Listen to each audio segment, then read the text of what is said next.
qopheeffama bifa liigiitiin barana kan eegale Champions League kilaboota Awurooppaa marsaan dura taphoota halkan edaa taphatamaniin goolabameera. Kilaboonni gurguddaan waancaa Champions League kana irra deddeebiin injifachuu aadeffatan caasaa haaraa kanaan kallattiin darbuu hanqatanii mul'ataniiru. Real Madrid, AC Milan, Bayern Munich fi Manchester City kanneen keessaa eeramu. Kilaboonni kunneen marsaa tapha adda baastuu dhaqaa galaatiin erga morkatan booda marsaa mo'atanii darbuu qaqqabuu fi hafuu isaanii adda baafatu. Shaampiyooniin bara 2023 Manchester City durfamuurraa ka'ee Club Brugge injifachuun sadarkaa tapha dhaqaa galaatiif gaheera. Taphicha dura sadarkaa 25ffaarra kan ture Manchester City dirqama mo'achuu keessa seenee kilaba Belgium kana tapha itti morkateen galchii 3-1 irra aane. Club Brugge goolii Rafael Onyedika daqiiqaa 45ffaarratti galcheen dursaa boqonnaa bahe. Boqonnaa dura haga eegame si'aayinaan morkachaa kan hin turre City qabxii barbaadu milkeeffachuuf Pep Guardiolaan Ilkay Gundogan Savinioodhaan geeddaree galcheera. Boqonnaa deebii Matteo Kovacic Manchester City yoo qixxeessu taphataan Club Brugge Joel Ordonez ammoo garee ofii irratti galchuun Cityin dursuu eegale. Jijjiirama erga seeneen booda ga'umsa ba'eessa mul'isaa kan ture Savinioon galchii sadaffaa Manchester City lakkoofsise dorgommicha keessaa bahuurraa baraarameera. Cityin darbus garuu tapha dhaqaa galaatiin ammoo qormaata jabaa daqiiqaa 180tu fuuldura isaa eeggata. Kilabichi tapha marsaa adda baastuu dhaqaa galaatiin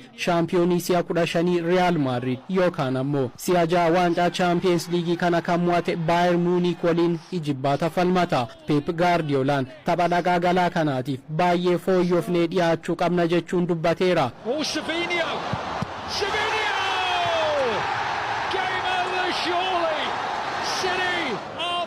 Morkataa Manchester City ta'uu kan malu Real Madrid Brest waliin taphate 3-0 injifatee deebi'eera. Rodrigoon goolii 2 Jude Bellingham ammoo tokko galchan. Madrid sadarkaa 11ffaan xumure. Manchester City yookaan Celtic waliin taphata. Leenjisaan Real Madrid Carlo Ancelottiin tapha booda yaada kennaniin marsaa tapha dhaqaa galaatiin Manchester City waliin taphachuu hin fedhu jechuun yaaddoon dubbataniiru. Yoo carraan City waliin nuuf ba'e garuu akkuma barreetti morkanna jechuunis dhaadatan. Rodrigo, Mbappe, Bizot with the save and touched it. Kilabni Germany Bayern Munich Slovan Bratislava goolii 3-1 injifatus kallattiin otoo hin darbin hafeera. Thomas Muller, Harry Kane fi Kingsley Coman taphattoota goolii 3 Munich galchanidha. Kane goolii Champions League 56ffaasaa lakkoofsise. Munich carraa tapha dhaqaa galaa boru bahuun Manchester City, Real Madrid yookaan Celtic waliin taphachuu mala. Slovan Bratislava qabxii tokkollee otoo hin argatiin sadarkaa 35ffaan dorgommicha xumure. Torbee darbe Manchester City goolii 4-2 kan mo'e Paris Saint-Germain edas gara Germany deeme Stuttgartiin 4-1 mo'atee deebi'e. Bradley Barcola goolii jalqabaa yoo lakkoofsisu kanneen hafan 3 Osman Dembele galchuun hat-trick hojjeteera. Paris Saint-Germain dhaqaa galaan Monaco fi Brest keessaa abbaa isa qaqqabe waliin morkata. Kilabni Itaalii Juventus dirree ofii irratti Benfica simate goolii 2-0 mo'atamus gareen lamaanuu hanga sadarkaa 24ffaa keessa xumuraniiru. Juventus carraa boru bahuun